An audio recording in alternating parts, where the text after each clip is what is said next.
जों नायनांगोन दिनै समाजाव मोजां गाज्रि गासैबो फेसबुकाव बं बं बां बां बुंदों आरो बुंदों सावरायदों मादों जों बिसोरनि बाथ्राखौसो बांसिन गुरुत्त होनानै खोनासंगासिनो दं नाथाय दायो आङो नैबे जोंनि चिरां डिस्ट्रिक्ट बड'लेण्ड गेस्ट हाउसाव आङो नुजाफैना दंफैयो मानि थाखाय बेवहाय जुथुमनाय जादों आङो बेखौ जोंनि सारनाव आङो फंनैसो मिथिनानै लागोन। खुलुमबाय दिनै चिरां जिल्लायाव थानाय काजलगावनि बड'लेण्ड गेस्ट हाउसाव सेन्ट्रेल बिसा लोगोसे चिरां डिस्ट्रिक्ट आरो क'क्राझार डिस्ट्रिक्ट बे मोननै डिस्ट्रिक्टखौ लानानै दिनै मावसुमा मेल खुंनाय जादों। बेयाव बे मेलाव मोनथाम जों मोजां डिसिसन लानो हानाय जाबाय। थांनाय समफोराव जोंनि बयकट जानाय आर्टिस्टफोरा बैसागु प्रग्राम गानायाव माखासे बेले बेजे आरो समाजजों जों बुंजानाय रायजानाय बेबायदि बाथ्राफोरा सोलिगासिनो दं। बेखौ लानानै जों दिनै बेयाव मोनसे मावसुमा मेल लानाय जादोंमोन आरो दिनै जों मोननै मोनथामसो रिजलुसन लानाय जाबाय। रिजलुसना ओरैबायदि जि जायगायाव जोंनि आर्टिस्ट बयकट जानाय आर्टिस्टफोरा प्रग्राम खालामहैगोन बे प्रग्रामाव जोंनि आर्टिस्टफोरा थांनो मोननाय नंला आरो जाय आर्टिस्टफोरा थाङो बै प्रग्रामाव बिथांमोननि सायाव जोङो 2 लाख फाइन बुखांनाय जागोन आरो जोंनि बयकट जानाय आर्टिस्ट आरो प्रडाक्सन दं। बे बयकट जानाय आर्टिस्टफोरनि प्रडाक्सनफोराव जाय खामानि मावहैगोन जोंनि आर्टिस्टफोरा बिथांमोननि सायावबो जों 2 लाख रां फाइन बुखांनाय जागोन आरो जोंनि दिनैनि लाजानाय रिजलुसनखौ जों मोनफ्रोमबो ससियेल अर्गेनाइजेसननि बर'नि मिरु आफादफोरनो जों लाइजाम हरनाय जागोन। लोगोसेनो मोनफ्रोमबो डिस्ट्रिक्ट कमिसनारनो बा डिसिनो जोङो दिनैनि बे रिजलुसनखौ जों दैथायहरनाय जागोन आरो उननि समफोराव जोंनि हाबाफारि आरो जोंनि मावनो गोनां खामानिनि माखासे जों रिजलुसन लानाय जायो बेफोरखौ जों दिनै मिडियायाव फोसावनाय जागोन। गोजोन्थों। आरो बेजों लोगोसे आङो सारनाव फंनैसो मिथिनानै लाबावगोन दिनैनि नैबे मिटिंनि सोमोन्दै। दा बे दिनैनि जुथुमाया मानि थाखाय जुथुमदों सारा एसे बिनि बागै फोरमायना होनो हागोन नामा? गिबियावनो बयनिसिमबो खुलुमनायखौ जासिहरग्रोबाय। जों बयबो मिथिखायो जे थांनाय समावहाय गेमस्रि दैमारि बिथांमोननि माखासे गाज्रि आखुथायनि थाखाय बिथांमोनखौ सावथुन मुलुगनिफ्राय बिसाया बयकट खालामनानै दोनदोंमोन आरो बिथांमोनहा खुनु मोजां मिउजिक भिडिअ' एलबामफोर बा फिल्मफोराव ओंखारनो मोना होननानै बुंनाय जादोंमोन। दा बेजोंनो लोगोसे जोंहा मोनसे गेदेरथार थांखि दङमोन। बे थांखियानो जाहैबाय जोंनि आर्टिस्टफोरा गेमस्रि दैमारिमोना जेरावनाखि स्टेज प्रग्राम खालामगोन बेयाव थांफानो मोना होननानैबो जोंहा थांखि लानाय दंखायोमोन। नाथाय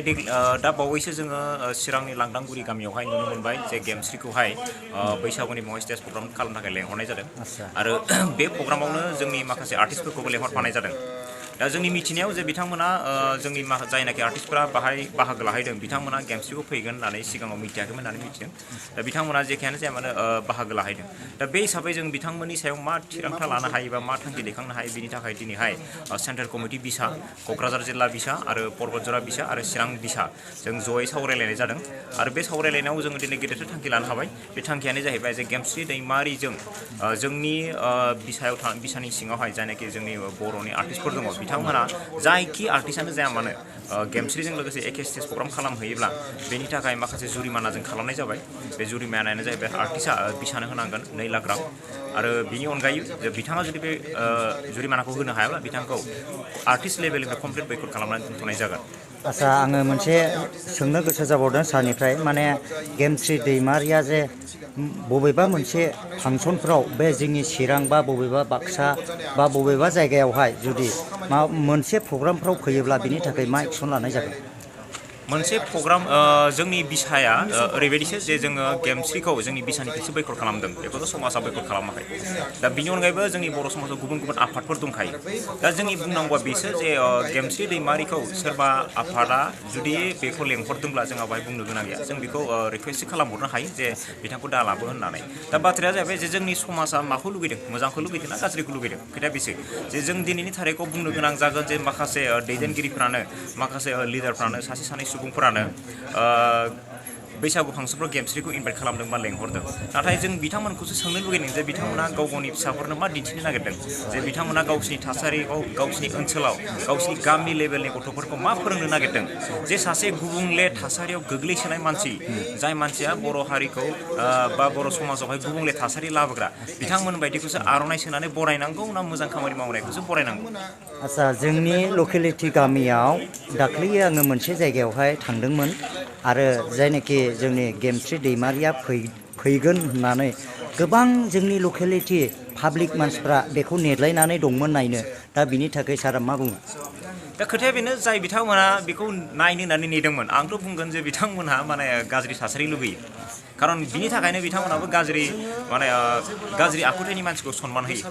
दा खोथाया बिसोर दा बुंनांगौ बिसोर जे जोंनि फैबाय थानाय लाइमोनफोरखौ जों मा फोरोंनो नागिरदों जे मोजांनि लामाजों आगान सुरनांगौ ना गाज्रि लामाजों आगान सुरनांगौ दा जाय बिथांमोनहा गाज्रि लामाजों आगान सुरग्रा बा गाज्रि लामाखौ नागिरग्रा बिथांमोना निस्सय बेफोरबायदिखौनो नागिरखागोन आच्छा दिनैनि नैबे गोबां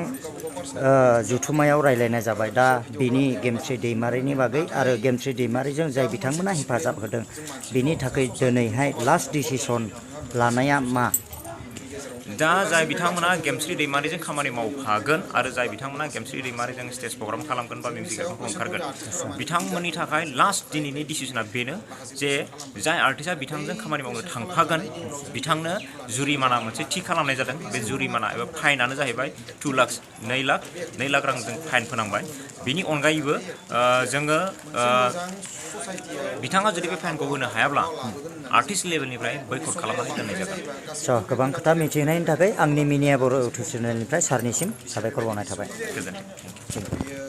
दिनैनि जे माखासे आयेन खानानै होनाय दा सारा बेखौ मा बुङो जों मोनसे रेजिस्टार्ड ससियेल अर्गेनाइजेसन जोंहा माखासे गावहानो रुल एन्ड रेगुलेसन दङ गतिके जोंनि बे एसोसिएशननि आन्डाराव नाम्बार अफ जोंनि बे एसोसिएशनाव सानथ्र'हायै महरगिरिफोर दङ आरो गोबां माने जिल्ला कमिटिफोरबो जोङो दिनै दाफुंबाय बेनिखायनो जोंनि साफ्रोमबो दैदेनगिरियानो जाथों महरगिरियानो जाथों बिसानि जा रुल एन्ड रेगुलेसन बेखौ मानिनानै खामानि मावजानायखौ जों लुबैयो आरो जिहेतु जोंनि एसोसिएशना मोनसे ससियेल अर्गेनाइजेसन सोरबाफोर महरगिरिया एन्टि ससियेल एक्टिभिटिस खालामदोंब्ला जों बेखौ इमिडियेट एक्सन लानाय जादों आरो बेबायदिनो लिगेल एक्सन हिसाबै जोङो बिथांमोनखौ जोंनि इन्डास्ट्रिनिफ्राय बयकट खालामनाय जादों जोंनि इन्डास्ट्रिनिफ्राय बयकट खालामनाय माने जोङो ससियेलि बिथांखौ बयकट खालामनाय मोनसे बाथ्राजों समान मानोना जोंनि इन्डास्ट्रिया जों क्रिएट खालामदों नंगौ नाथाय प्लेटफर्मा समाजनि गेजेराव एन्ड कमेन्टखौ लानायनि उनावसो नट अनलि बिसा बाट अल्स' एनादार ससियेल अर्गेनाइजेसन बिथांमोनजों सावरायनानैसो जोङो बिथांमोनखौ बे इन्डास्ट्रियाव लाबोथाव जाया बे उननि सावरायनो गोनां बाथ्रा गोबां मिथिहोनायनि थाखाय आंनि मिनिया बर' इउटुब चेनेलाव बे सारमोननिसिम साबायखर बावनाय थाबाय गोजोन्थों ओंथि दङ बेथ' बयखौबो खुलुमबाय